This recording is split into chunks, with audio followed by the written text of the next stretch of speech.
seguimos con el expresidente de Colombia, Iván Duque, que se encuentra aquí en Israel, en la ciudad de Jerusalén, la capital del Estado de Israel. Bienvenido, presidente Duque. Nicole, un placer estar contigo. Un saludo muy especial y un saludo también a todo el pueblo de Israel.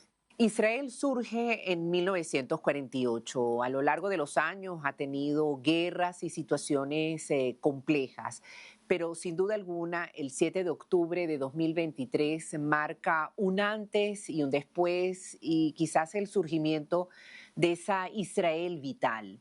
¿Cómo ha sido su experiencia en esta visita actual en Israel? Bueno, hay varias cosas. Primero, la razón y el motivo de mi visita a Israel tiene que ver mucho con el trabajo filantrópico que adelanto hoy en día y también de promoción del emprendimiento y la innovación social.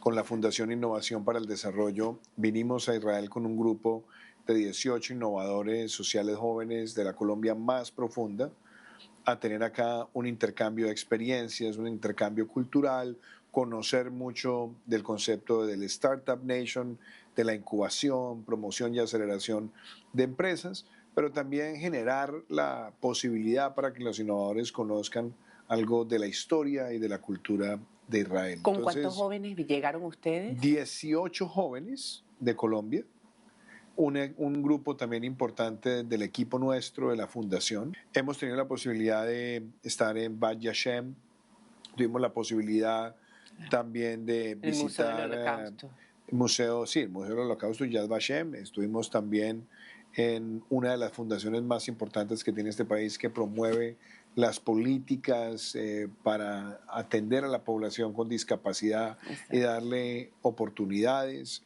Hemos estado también en reuniones con miembros de los equipos de Startup Nation Center.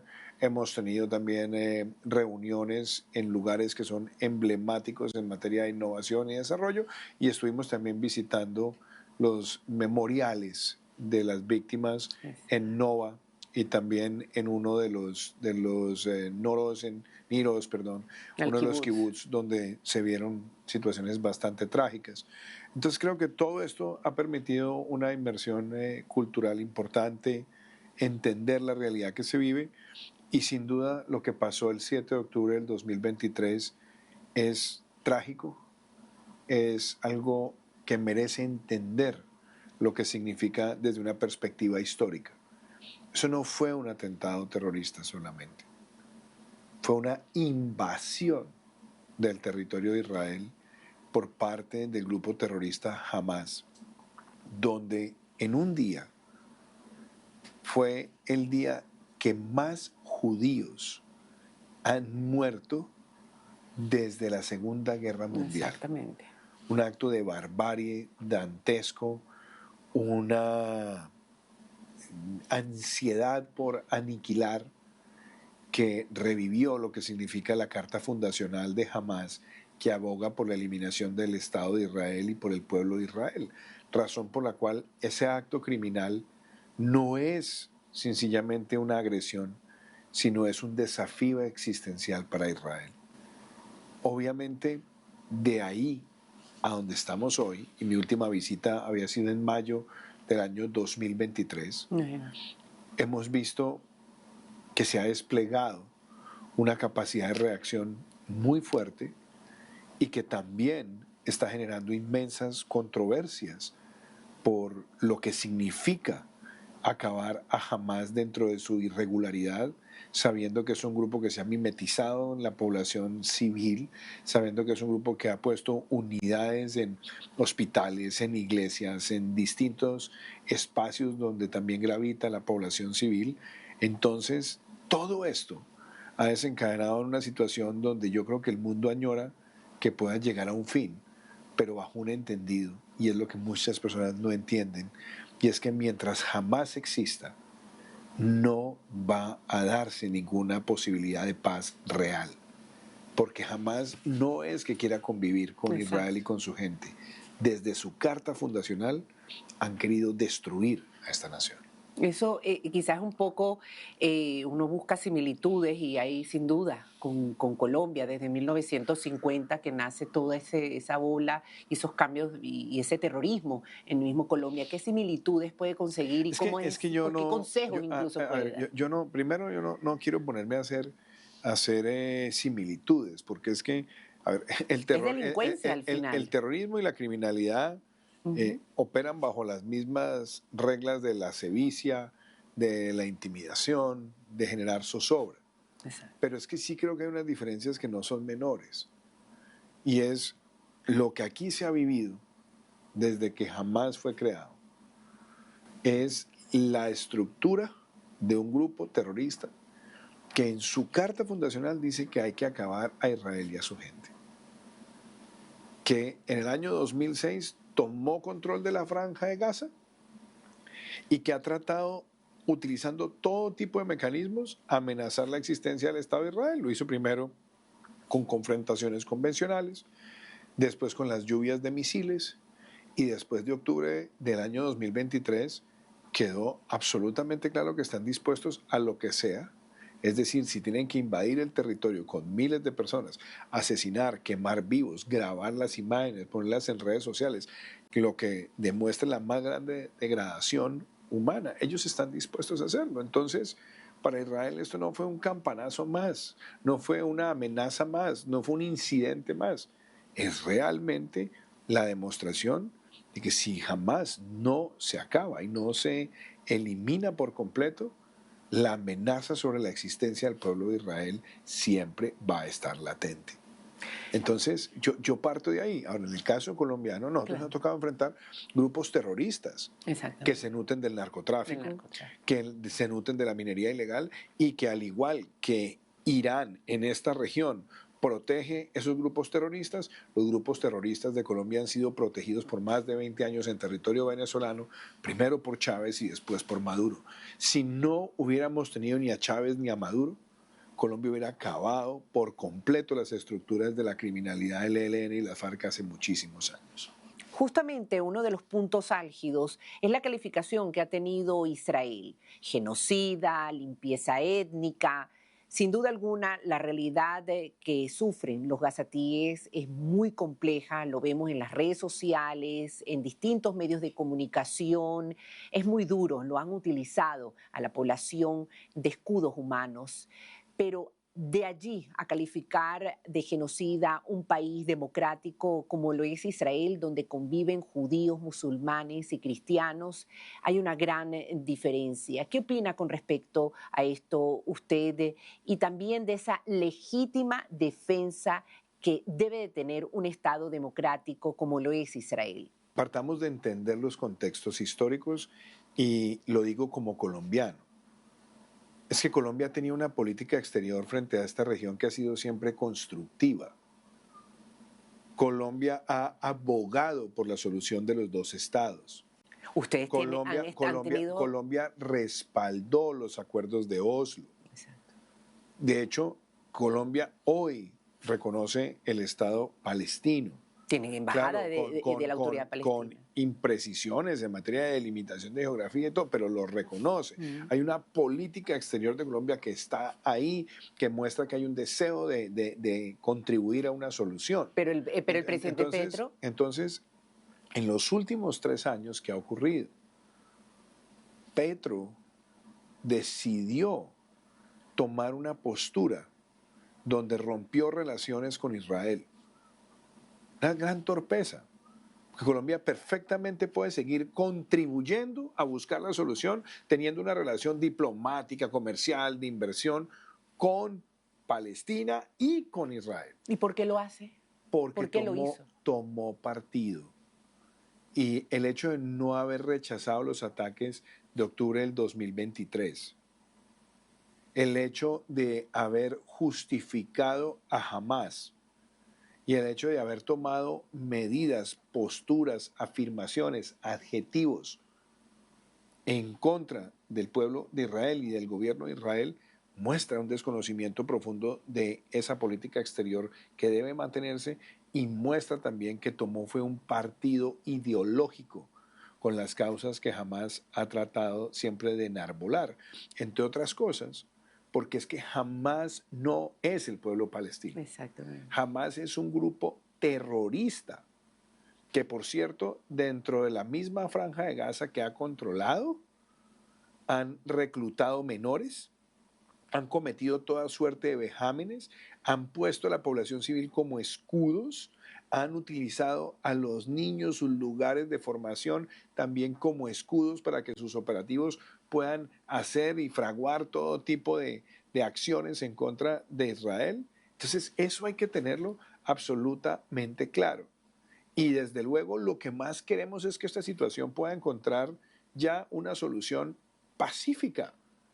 Entonces, si nos quedamos en la discusión del pasado, de lo que ocurrió hace 5, 10, 15, 20 años, pues de pronto no vamos a salir del atolladero. Hoy hay por lo menos una luz de esperanza que se está abriendo para poder tener un cese al fuego que permita dos cosas. Hay que liberar a los secuestrados que jamás tiene, que entregue a los secuestrados y que entregue los cuerpos de los que vilmente asesinó y acribilló. Porque recorriendo las calles, las carreteras de este país, he visto familiares que están en las carreteras reclamando, por favor, tener a sus seres queridos. Entonces, desde luego hay que buscarle a esto una solución y tiene que ser una solución que esté soportada con que se pueda construir una paz. Pero el gran enemigo de la paz, sin duda, ha sido Hamás. Entonces, partamos de esa base. Entonces, cuando me preguntas, genocidio. Genocidio lo que vimos en octubre también de 7 del 2023. Claro. Ahora que Israel ha respondido y en esa respuesta van a presentarse situaciones de proporcionalidad que van a ser controversiales y que van a estar en el terreno de violaciones al derecho humanitario. Entonces, seguramente, tristemente. Pero es que lo que no podemos seguir viendo estas situaciones bajo el prisma de analizar esto con el lente de las barras bravas de los deportes.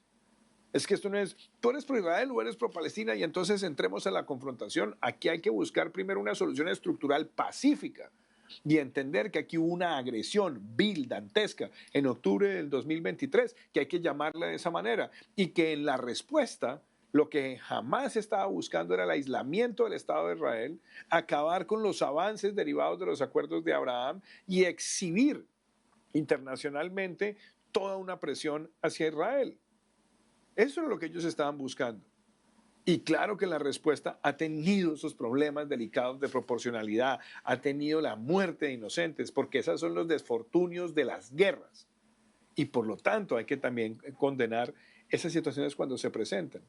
Pero pongámonos las manos en el corazón y entendamos que de acuerdo a todo el devenir histórico de esta confrontación, mientras jamás exista, las oportunidades de paz no las va a tener clara esta región. ¿Y por qué usted piensa que no se ha manifestado ese lado correcto, supuesto, que tiene que tener la autoridad palestina?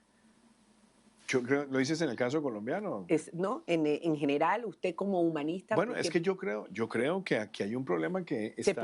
A ver, esto está presente. ¿De cuándo es la Carta Fundacional de Hamás? De los 80s. Exacto. Del 87. ¿Cuándo tienen ellos el control de la Franja de Gaza? En el 2006, 2007, después de la retirada de Israel.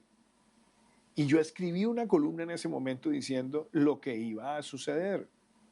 Jamás no iba a construir una solución estructural de paz.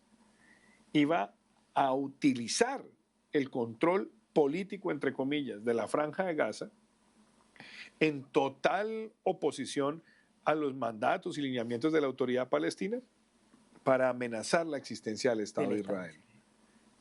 Entonces, es un problema que envejeció mal. Se han presentado varias confrontaciones. Tú recordarás que primero hubo confrontaciones convencionales. En esas confrontaciones convencionales, Israel presionó en un momento dado y después también decidió retirarse. Después vino toda esta escalada de ataques con misiles que era absurda, con miles de kilómetros construidos subterráneamente para albergar a los operativos de Hamás, en lugar de tener esos recursos invertidos en educación, en salud, en bienestar también de la comunidad. Y ellos nunca han buscado nada distinto amenazar esa existencia. Entonces, para la autoridad palestina, que ha tratado de llevar la fiesta en paz, por llamarlo así, con Hamas, yo creo que para ellos es un desafío muy grande, porque si le preguntas con sinceridad a la autoridad palestina si Hamas puede ser partícipe de la construcción de la paz, te van a decir que no. Ellos lo saben, porque Hamas no representa al pueblo palestino. Es un grupo criminal, es un grupo terrorista, y los que más anhelan también la paz con el pueblo palestino es el pueblo de Israel, porque nadie quiere vivir en la tensión de la guerra. Entonces ahí hay que buscar esa solución. Tiene que haber un Estado palestino, pero ¿por qué ahora no es el momento? Es que del Estado palestino se viene hablando hace muchos años. ¿Y cuál ha sido el punto más importante de avance? Los acuerdos de Oslo. ¿Y quién firmó esos acuerdos? Israel. Israel empezó a edificar ese camino. La retirada de la Franja de Gaza también en el 2006 fue una apuesta por ese camino.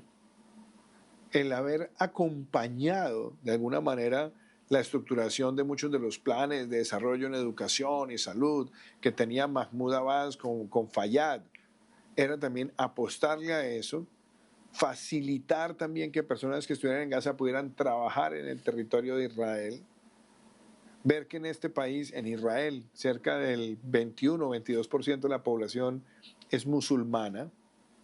Todas esas eran contribuciones a buscar mecanismos de convivencia. Pero ¿dónde estuvo el saboteo a esa solución de convivencia? Desde Hamas. Exacto. Entonces, Colombia, cuando viene a reconocer el Estado palestino, por ejemplo, en 2018, antes de que yo asumiera la presidencia de la República, otros países de América Latina lo han hecho, unos detallando fronteras, otros sin detallar fronteras. Entonces, ahora, en esta situación tan dolorosa, tan difícil de esta guerra que se vive en Gaza, entonces unos países están reconociendo el Estado palestino como una especie de retaliación diplomática. Eso no está bien. Que lo reconozcan, están en su derecho de hacerlo, pero no como una retaliación. Si lo están reconociendo es porque realmente consideran que ese es un camino, pero resulta que ese camino no es posible mientras jamás tenga el control de la Franja de Gaza y tenga como propósito fundacional eliminar al Estado de Israel. Entonces yo sí espero, la mejor contribución de la comunidad internacional en este momento es, número uno, ayudar para la liberación de los secuestrados. Entregar los cuerpos de las personas que fueron secuestradas y que sus familias los claman para poderles dar una digna sepultura. Estructurar un cese al fuego y garantizar un mecanismo de estabilidad institucional que permita de manera efectiva liberar a la Franja de Gaza de la presencia de Hamas. Esa debería ser la forma escalonada en la que las cosas se dieron. ¿Cómo ha afectado la decisión del presidente Gustavo Petro de romper unas relaciones tan profundas e importantes, diplomáticas, entre Israel y Colombia? Teníamos una relación en seguridad, exacto, teníamos una relación en comercio, una inversión en tecnología, en múltiples cosas, un tratado de libre comercio. Exactamente. Entonces, que estuvo usted aquí. Tuve el honor de firmarlo, de terminar su negociación, de firmarlo, de sacarlo adelante. Entonces, la verdad, yo no entiendo la ruptura de relaciones que buscaba, sino era tratar de ganarse unos aplausos y tomar partido por una causa que es una causa atroz, que es la causa de Hamas. Porque si realmente hay una preocupación genuina por el bienestar del pueblo palestino, pues qué mejor manera de hablar de esos temas que con Israel. Razón de más para no tener que romper las relaciones.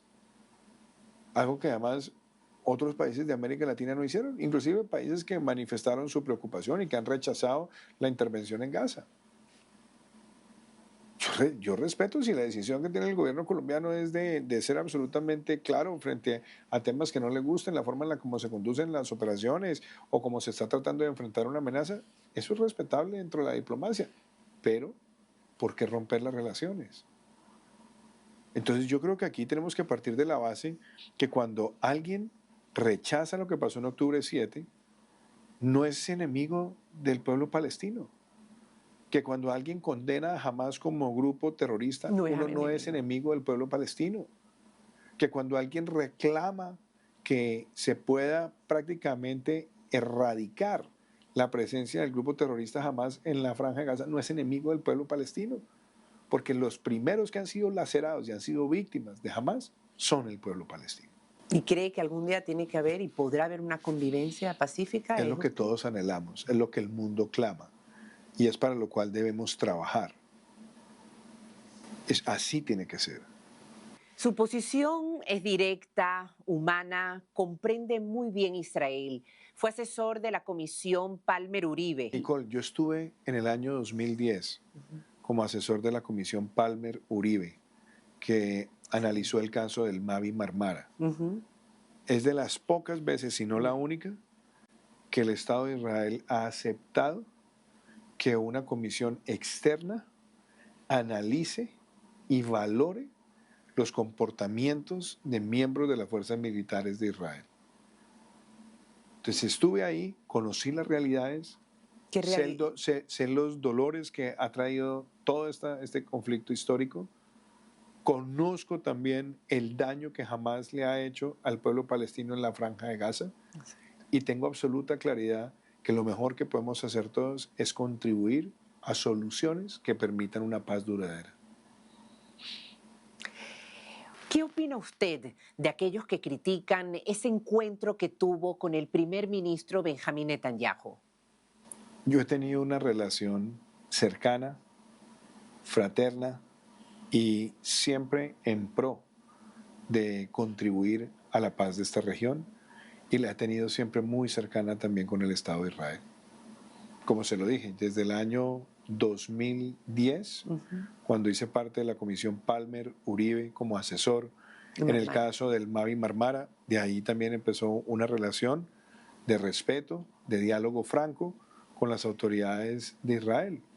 Siendo senador de la República, trabajé muy de la mano también en mantener una relación donde la diplomacia, los problemas hemisféricos, en el caso nuestro, los problemas del Medio Oriente, los pudiéramos dialogar. Y como presidente de la República, trabajé muy de la mano, tanto con el primer ministro Netanyahu, como también brevemente con el primer ministro Naftali Bennett. Y he trabajado muy de cerca con el presidente Herzog. Hice una visita oficial en el año 2021. Después de dejar la presidencia vine en el año 2023. Me reuní con una delegación del Woodrow Wilson Center con el primer ministro Netanyahu.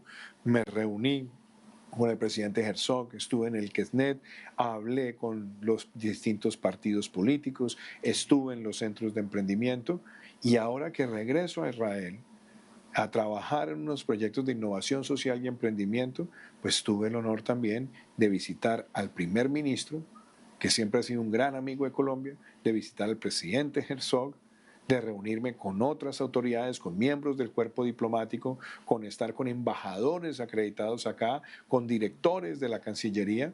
Entonces es una relación que creo que se debe mantener siempre fraterna, respetuosa y sincera. Y algo que también para mí es muy importante. Cuando uno viene a este país y uno ha entendido la historia de este país y ha trasegado la historia de este país y uno sabe las guerras que aquí se han vivido, porque tristemente esta no es la primera guerra en la cual Israel está involucrado por haber sido agredido. Este país desde el año 48, cuando declaró su independencia, a los 5 minutos lo estaban recibiendo en guerra. Exactamente. Y que después le tocó la guerra del canal de Suez, y que después le tocó la guerra de los 6 días, y que después le tocó la guerra del Yom Kippur, y que después le tocaron las guerras del Líbano, y que después les tocaron las intifadas, y después le tocaron las confrontaciones en Gaza, y ahora recientemente.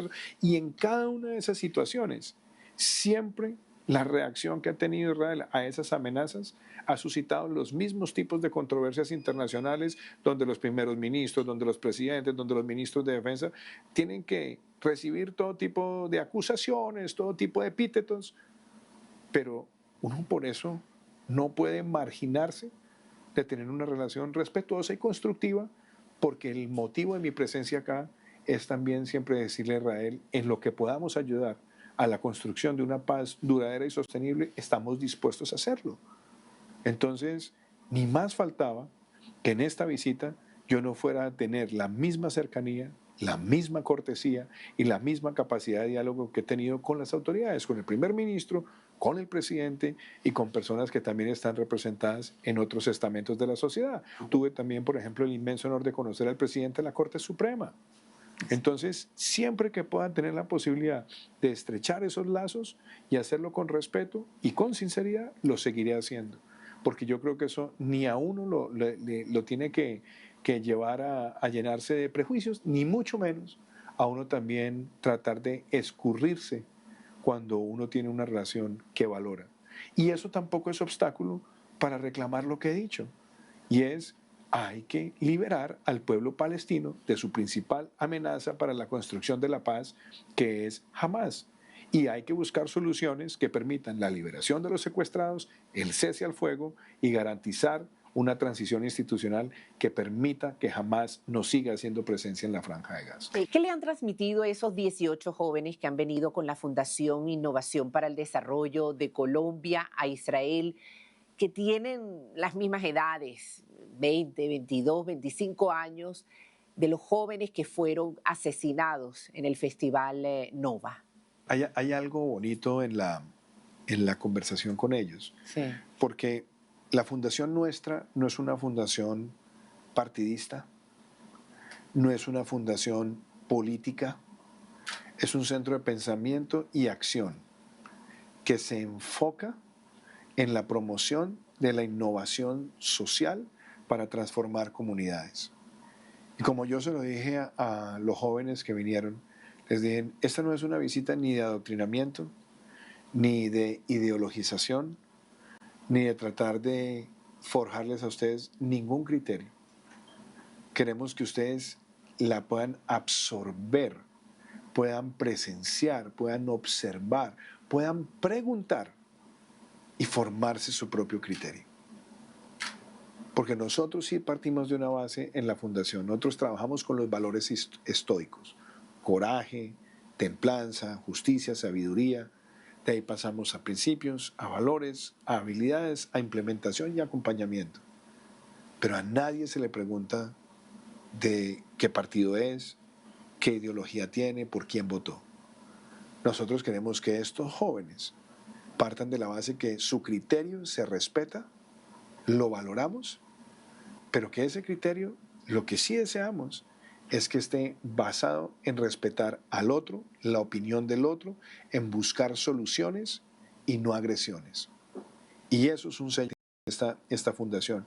Por eso celebro que todos ellos han vivido esta experiencia en cada una de sus visitas, en cada una de sus interacciones, y se han dado cuenta cómo un país que surgió en la escasez se volvió un ejemplo en agricultura, en gestión del agua, en gestión de la tierra, en transformación Exacto. tecnológica, en el desarrollo de nuevas plataformas. De alguna manera, de quizás innovación. salir de ese estigma de que Colombia es la producción de la droga No, y es agricultura, es café. Estos jóvenes, todos me lo han dicho, van a regresar entendiendo y valorando más lo que nosotros tenemos como una oportunidad para nuestro futuro.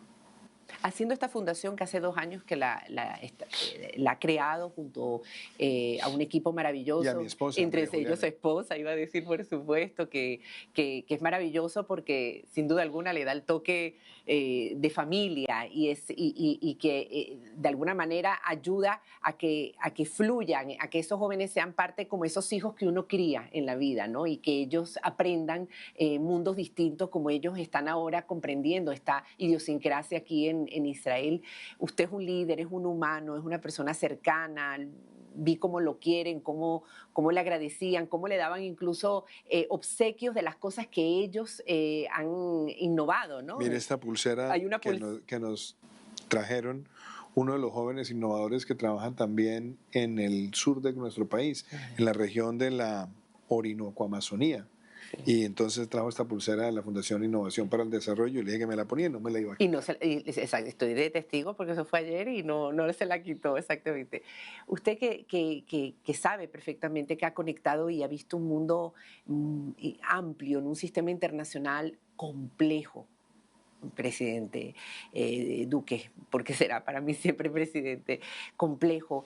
¿Tendría la idea quizás de ir más allá como fue César Gaviria, que siendo presidente de Colombia después tuvo de secretario general de la Organización de Estados Americanos? ¿Tendría usted de la visión de querer aportar y ayudar y liderar una organización importante en Latinoamérica o en el mundo? Nicole, yo tengo claro varias cosas. Número uno, desde muy niño quise ser presidente de Colombia.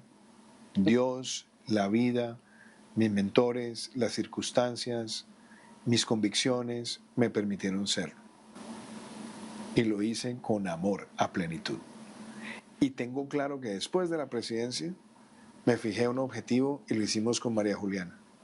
Queríamos dedicar esa nueva etapa de la vida a devolverle a Colombia y a nuestra región. La Fundación Innovación para el Desarrollo nació para quedarse, para crecer y para impactar. Y vamos a constituir la red de innovadores sociales jóvenes más grande de América Latina. Ese es mi trabajo filantrópico y de promoción del emprendimiento. Tengo responsabilidades académicas que disfruto muchísimo y tengo mis propias actividades personales, privadas, por lo general casi todas, pues si no todas, por fuera de Colombia, donde aporto, asesoro, contribuyo, escribo, opino. Entonces lo hago con una gran libertad. Y esa libertad yo no la quiero perder por aspiraciones a ningún tipo de responsabilidad internacional. Yo prefiero seguir opinando con libertad, decir las cosas como las veo y como las pienso, así puedan ser controversiales, y tratar siempre de ponerlas en positivo. Esta visita a Israel, que está cimentada en este ejercicio de promover la innovación social y el emprendimiento, es un ejemplo. Entonces, a mí no me hacen falta ni cargos, ni responsabilidades. Soy una persona que tengo felicidad y gratitud con la vida. No estoy metido en el detalle de la política electoral. Sí sigo involucrado en los temas de política pública en Colombia y fuera de ello. Y también espero contribuir a que en un país como el nuestro, así sea con un granito de arena, tengamos una verdadera gran alianza nacional que nos permita pasar esta horrible noche del populismo y la demagogia y que el país retome su rumbo. Justamente, y si pasamos esas fronteras colombianas y como usted está como, es como el libro Juan Sin Miedo, el libro Juan Sin Miedo, diríamos Iván Sin Miedo, ¿qué opina de más allá de la frontera, esos 2.500 kilómetros de fronteras que hay entre Colombia y Venezuela? ¿Qué opina de la actual realidad de Venezuela? Es que ¿Usted conoció a Maduro? Hay una realidad, Nicole. Maduro y todos sus secuaces tienen un cartel de narcoterrorismo que se llama el Cartel de los Soles, que han creado el Tren de Aragua, que han buscado desestabilizar el continente, que le han dado albergue en su territorio a grupos terroristas y que hoy han sido señalados como un grupo terrorista por parte de los Estados Unidos. Hay además una recompensa de $50 millones por Nicolás Maduro. Hay llamados judiciales a varios de los miembros de su círculo más cercano. Se robó las elecciones el año pasado. Entonces yo espero que esa declaratoria como grupo terrorista del Cartel de los Soles abra un camino real y efectivo para que venga un reverdecer de la democracia en Venezuela. Maduro es un dictador, es un violador sistemático de los derechos humanos y ha amedrentado a su pueblo, lo ha lacerado de manera sistemática. Entonces yo soy de los que en materia de congruencia y coherencia, creo que se tiene que dar el fin de ese cartel, el fin de esa dictadura y propiciar el restablecimiento de la democracia a plenitud. ¿Cree que Maduro llegue hasta diciembre?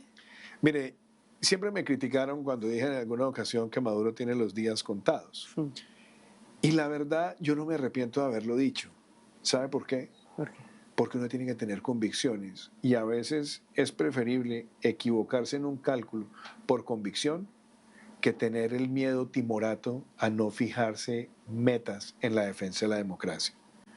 Entonces veo un camino que se está gestando y si usted me dice que le dé fechas, no le voy a dar ninguna. Lo que sí espero es que sea más rápido y que sea pronto. ¿Y cree en ese aspecto del liderazgo de María Corina Machado? Yo tuve la oportunidad de entrevistar. Soy un gran admirador de María Corina. Yo la entrevisté hace 8 meses desde Tel Aviv, en nuestros estudios, al lugar donde ella está resguardada.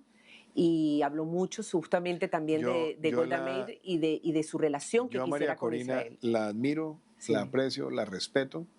Creo que es una heroína de la democracia y ella sabe que siempre vamos a estar ahí a su lado hasta que retorne la democracia a Venezuela. Y espero que no esté lejano el día donde ella esté liderando los destinos de su patria Venezuela. Bueno, y para culminar, el año que viene son las elecciones en Colombia. ¿Cómo ve el panorama? Necesitamos que se abra un camino de unidad y unidad en medio de las reglas de la democracia. Sabemos que el camino no va a ser un camino fácil porque hay repetidamente declaraciones del gobierno donde quiere insinuar que va a hacer hasta lo imposible para que el que escoja el presidente se quede en el poder.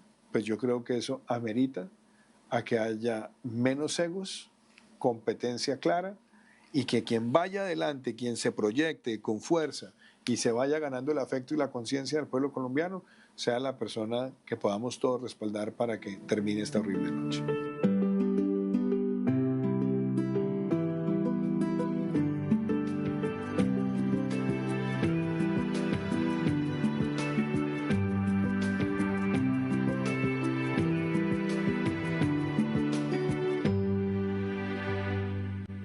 En América Latina, esta era la entrevista en exclusiva con el exmandatario colombiano Iván Duque. Como usted lo pudo observar, habló no solamente de lo que ocurre en Israel, su relación e intención de cooperar con el pueblo judío, sino también de lo que ocurre en su país y en el alrededor, en el país vecino Venezuela. Esto ha sido una entrevista exclusiva de D-News y de Oriente Medio News y la periodista a cargo Nicole Michel.